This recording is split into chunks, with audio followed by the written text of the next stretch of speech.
So in today's video, we're going to be going over which AI model from ChatGPT, or OpenAI I should say, should you be using.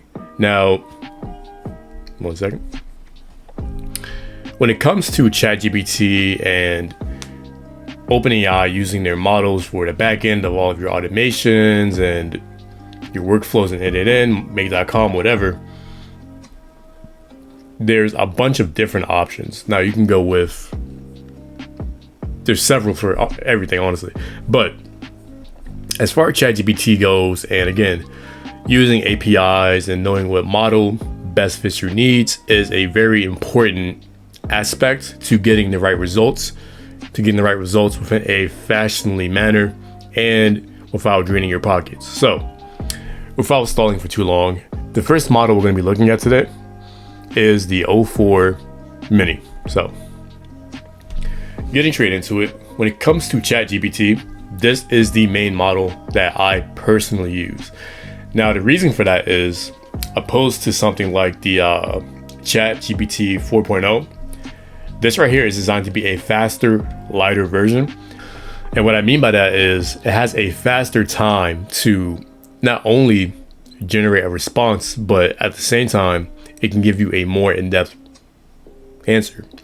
So getting into a little bit more, comparing the cost of O4 Mini to the O3 model, which is arguably the most powerful model on the internet right now. But we'll get into that in a second. The O4 model is significantly cheap compared to stronger versions, and it'll give you a very good response at the same time. So the downside to the O4 model, I got some notes here. Hold on. I didn't want to come in here blind. So yeah, the strong suit of the O4 model is that it's really good at solving complex problems that are like mathematical or STEM related, right? It's good for coding, it's effective coding, but again, it's not the strongest model. But if you just need a quick answer and you need to be thought out a little bit for a very cheap cost, O4 Mini is your go-to right there. Like, I use this every day. It's my version of a flagship model. It can use tools like search, image generation, but for extremely difficult tasks, and when it comes to like coding, mathematical problems, the O4 Mini High would probably be needed. And I'll get into that model in a second, but this model right here, if you're using ChatGPT, I highly recommend you take advantage of using this model and specifically for your go-to everyday task. Again, good reasoning, good speed, cost effective, 200,000 context window, great model, my favorite personally. Now, getting into the O3 model, which is the most powerful reasoning model from OpenAI, arguably the strongest model. I know about a month ago, I know that the Gemini released their own superpower model, the 2. Hold on. Pretty sure it's the Gemini 2.5 Pro. Let me double check that. Yeah, Gemini 2.5 is the most powerful model coming from Gemini. I guess it depends on the tests or comparisons that you look at, really. When you're comparing the O3 to the Gemini 2.5, I guess it depends on the stats you're looking at, but realistically, both models can do great jobs at whatever you really need to do. Me personally, I use O3 more than I use 2.5, but I've been getting into 2.5 a lot recently. But it has an amazing ability to reason. It has really low speed. It's much slower than the O4 Mini or the O4 Mini High. But again, those models are supposed to be faster, more compact, and more utility to them compared to this model right here. But this one again is pretty expensive. Same context window. Looking at it, it costs significantly more than the O4 Mini. It's almost double exactly. This model right here in ChatGPT can do anything and everything that you need it to do. It can generate images, search the web. It's really good at doing research without using the deep research function from OpenAI. So in ChatGPT, there's a function where you can do deep research. You just toggle it on. With this model, I found this, if I need like a good answer that's thought out in depth without spending a few minutes researching, O3 is your go-to right there. Now, when it comes to using it in ChatGPT, it can do anything that you need it to. It can do literally anything. I mean, I use this right here. Now, I had a automation that pretty much just searched the web for quick updates in AI, automations, whatever. But what I found is it's much quicker to not only just use ChatGPT, but using O3 model. Now, if I need more in-depth content for a video, whatever that I want to do, I'll use the automation system, but using a good prompt with O3 will get the job done 9 times out of 10 for me. So again, fastest model, not the strongest model in terms of what it can do, but it is the slowest.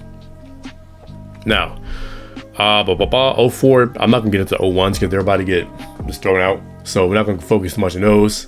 If you're watching this video, you're probably gonna be newer to AI, or you're just getting into it, really trying to figure everything out yourself. So there's no reason for me to give you information that you cannot use. So I'm gonna try to avoid that completely. But that's not for right there. Now, getting into the 04 Pro, this model legit dropped like last week. And it's supposed to be a stronger model of O3 that gives you a better, more accurate response. But to my knowledge right now, this is only available to API. Yeah. It's available to I was only available for API usage. So if you have an automation, coding, or whatever that you need a model for, and you need something that's really quality, version of O3 with more compute for better response. Yeah, so this is basically O3, but a super standard version, basically. Super expensive. Jeez, okay. 20. Oof. Yeah, I'm not using this at all. But if you need it for your automation, your build, whatever, this is new. This just came out. I'm making this video on June 14th. I think this came out like June 8th, June 9th, June 10th, something like that. So it's very new. If you're just starting out, I don't think you would ever need this for any of your automations. If you do need a really strong model, just use O3. Skip O4. This is like for way more in depth. Just don't use this model. If you're just starting out, which if you're watching this video, you probably are, or you're just getting into it, trying to figure out your place and how to get things going, don't use O3 Pro. Don't do it. Just don't. Now, O3 Mini. O3 Mini is a similar model compared to the O4 Mini. Now, the O4 Mini is pretty much made to replace this one essentially. Like, more people will opt into just using the O4 Mini opposed to the O3 because it's faster. I'll check my notes right here, actually. I have some notes on it. 1 second. Give you guys a little bit more detail. It is better at coding, math, and everyday problem solving. It's faster, higher throughput, cheaper, more cost effective. Yeah, so same thing as O4, but it's just more of a version of O3 or an alternative. But whatever you can do with this, you're probably just better off using O4 from not only the quality from any coding or anything like that, or your AI models or n8nmake.com, but O4 is definitely a better option compared to using O3 Mini. So if you have a system that's running O3 Mini right now, I definitely recommend you replace it with O4 Mini. My personal opinion. Now, there's so many other options to get into. Like, there's the 4.1 family that's more so for the like, I know 4.0 Mini is what I use for vappy.com. There's a very small chance I'm mistaken. The naming of all these models are just They're not good. Hopefully they get better going forward, but I could be getting mixed up. But I know for a fact that the 4.1 mil, let's look into it. I'm pretty sure this is what I use for my VAPI builds. I'm pretty sure.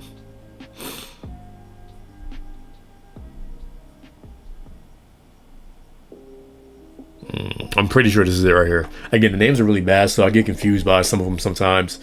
I'm not the best with names either, so forgive me on that one. But there's so many different models to get into.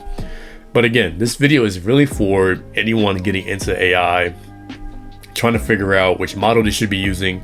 Because again, it's really important to understand what model goes best for which situation. Also, I should state that the O3 Mini and 4 aren't available on ChatGPT. This is more of a API thing than it is a ChatGPT thing. To my knowledge, only models on ChatGPT right now are the O4 Mini, the O4 Mini High, which is not anywhere on here right now.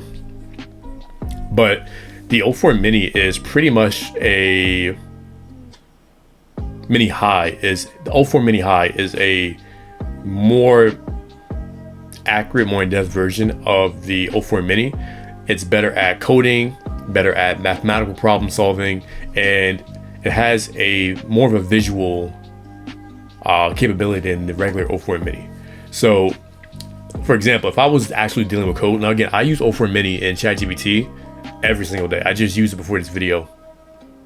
But if I was doing a coding problem, anything with accounting, anything like that, if I had a picture and I needed an answer, like I took a picture of something I'm looking at, I would put it into O4 Mini High opposed to just O4 Mini.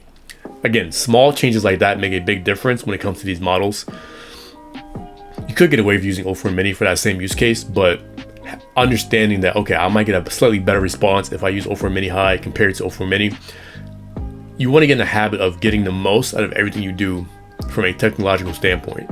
If one of these models can be not only more effective from a cost perspective, but from a result driven perspective as well, you definitely want to do that.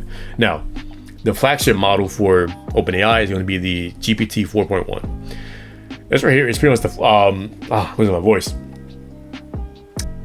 Now, 4.1, it's really only for API use. I don't think you can even use this in ChatGPT. I'll double check that right now for you. Give me 1 second. Bring out all the models. So the models available for ChatGPT are 4.0, 03, 04 Mini, 04 Mini High, 4.5, 4.1. Oh, you can use 4.1. Okay, so you can. So I was mistaken. I was under the impression that, oh no, maybe it's only the flagship version. Hold on. The names of them are so bad, and it's not always consistent throughout documentation sometimes that I find online. Give me 1 second. So yeah, if you don't have a paid plan, you can't use 4.1. Let me see, 4.1 Mini. Okay, so yeah, this is pretty much the flagship model. I haven't even played around with it apparently since May 14th of this year. It's been available for ChatGPT paid users on ChatGPT. So I gotta play around with that one a little bit more in depth. 1 million context window.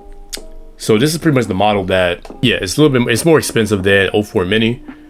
I think I already forgot the price for 03, but I think the 03 is a similar price right here. But yeah, to my understanding, 4.1, sorry, again, the names are terrible, but 4.1 is pretty much for deep research, understanding bigger tasks, because again, it has a larger context window. So 4.1 would be best for research, best for multi-step problem solving. It would be good for, it'd be great for handling any big files that you have to go through and get information from. So yeah, I definitely want to play around with this one a little bit more, which is something I will be doing. Again, the names are so confusing. I don't think this is the one I use for voice agents. I think it's 4.1 Mini. Let's see. I could be wrong, but I'm pretty sure. But again, I'm not gonna get into all of them. I just want to check really quick. Blah, blah, blah. Give me 1 second. Check out my notes. Yeah, 4.1 mini is the one I'm using for VAPI. So if you're having any voice agents or VAPI, bland AI, whatever, 4.1 is going to be my personal go-to because of cost and the quality that I get from it. I tried using other models and it just something about it didn't feel right. But yeah, 4.1 mini is my go-to for voice agents. I recommend it. 4.1 mini is my go-to for voice agents. So VAPI, bland AI, whatever. It has great speed, decent intelligence. It has a 1 million context window, a knowledge cutoff of about a year. Very, very cheap. Again, if you're using any voice agents, I highly recommend you use GPT-4 Mini. There's other models out there that you can use, but in my experience, I found that this one personally works the best for me. And now I don't see it right here, but there is also the 4.5 model. Now that one is a model that's more intelligent when it comes to emotion. So if you're doing anything creative with writing, I got some notes here. Gotta check the notes. Give me a second. Yeah. So it's great when it comes to writing, professional communication, emails, other communication, language, excels at creating persuasive or salesy text, exploring creative ideas. It can be used for brainstorming, developing creative concepts. It's improved emotional intelligence, so it adapts tone and language effectively for human interaction. It's more natural, reduce hallucinations, but it's slower. It may have a lower message limit per week due to its cost, and the improvements over the other models might not be immediately obvious. So subtle differences. You might not really notice, according to my notes, you might not really notice a big difference. Yeah, so that's that. If you enjoyed the video, make sure you like, comment, subscribe. If I missed anything or you want me to go over anything more in depth, let me know down in the comments. Like, comment, subscribe. I appreciate you.